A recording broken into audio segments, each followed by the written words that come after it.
تو میں نے جو آغاز میں آپ کو کہا کہ گتھی سلجھ نہیں رہی، گتھی الجھ رہی ہے. عمران خان کا موقف اور موجودہ نیشنل سیکیورٹی کمیٹی اور مسلح افواج کے موقف میں زمین آسمان 180 ڈگری ڈیفرنٹ اوپینین ہے جو بظاہر نظر آ رہا ہے. میرے ساتھ جو 3 شخصیات موجود ہیں حکومت سے ہمیں جوائن کر رہی ہیں پاکستان پیپلز پارٹی کی آنریبل ممبر شرمیلا فاروقی صاحبہ، آپ کا بہت شکریہ.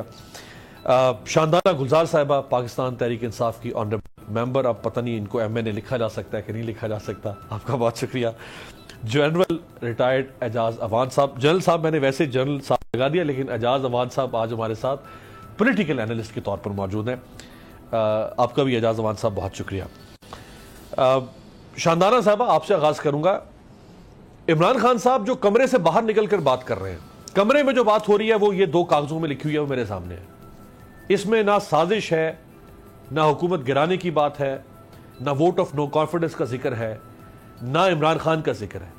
کمرے کے باہر جو بات عمران خان کرتے ہیں وہ کہتے ہیں سازش بھی ہے، میرا نام بھی لکھا گیا ہے، ووٹ آف نو کانفیڈنس کا ذکر بھی ہے، اور یہ بھی کہا گیا ہے کہ اس کو کامیاب کرا کے عمران خان کو گرایا جائے. یہ تو 2 مختلف باتیں، یہ کب تک چلتے رہیں گے ایسی دونوں بیانی؟ دیکھیے امیر صاحب، یہ بات ایک ہی ہے، لیکن یہ تھنک میں خود بھی اپنے آپ کو بور کرنے لگی ہوئی ہوں. میں نے 3-4 شوز میں یہی بات ریپیٹ کی. پشتو میں کہتے ہیں کہ جب تک سچ پہنچتا ہے جھوٹ گاؤں کے گاؤں جلا چکی ہوتی ہے.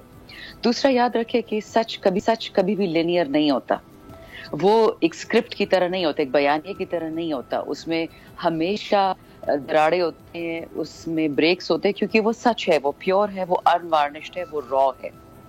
جو بیانیہ ہوتا ہے، جو نیریٹو ہوتا ہے، وہ ہمیشہ سموتھ ہوتا ہے، وہ ایک چیز سے دوسرے میں سلپ کر جاتا ہے. جس طرح گانا ہوتا ہے، آپ گانا پریپیئر کرتے ہیں، اس کے الفاظ لکھتے ہیں، پھر اس کا دھن بناتے ہیں. یہ وہ نہیں ہے جو آپ کہہ رہے ہیں کہ کمرے کے اندر عمران خان ایک بات کرے، کمرے کے باہر.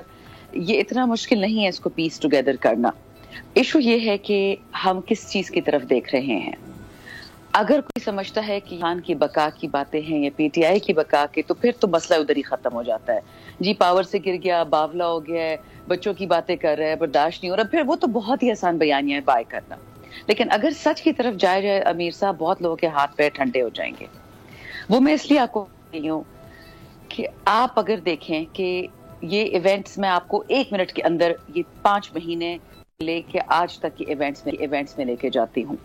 پچھلے سال مئی سے باتیں شروع ہوتی ہیں جو کہ پاکستان سے بیسز مانگے جا رہے ہیں. ڈسارمامنٹ کی بات شروع ہوتی ہے. ڈسارمامنٹ کی باتیں ذرا پڑھے لکھے سرکلز میں ہو رہی تھی، مین میڈیا پہ نہیں آ رہی تھی. اس کے بعد بات ہوتی ہے بیسز کی. ابھی طالبان نہیں گئے تھے، انہوں نے قبضہ نہیں کیا تھا اگست میں. اور پھر یہ بات سٹارٹ ہوئی کہ اگر ضرورت پڑی امریکہ کو تو بیسز ملیں گے کہ نہیں ملیں گے. سبسکرائب کریں اور بیل دبائیں تاکہ کوئی خبر رہ نہ جائے.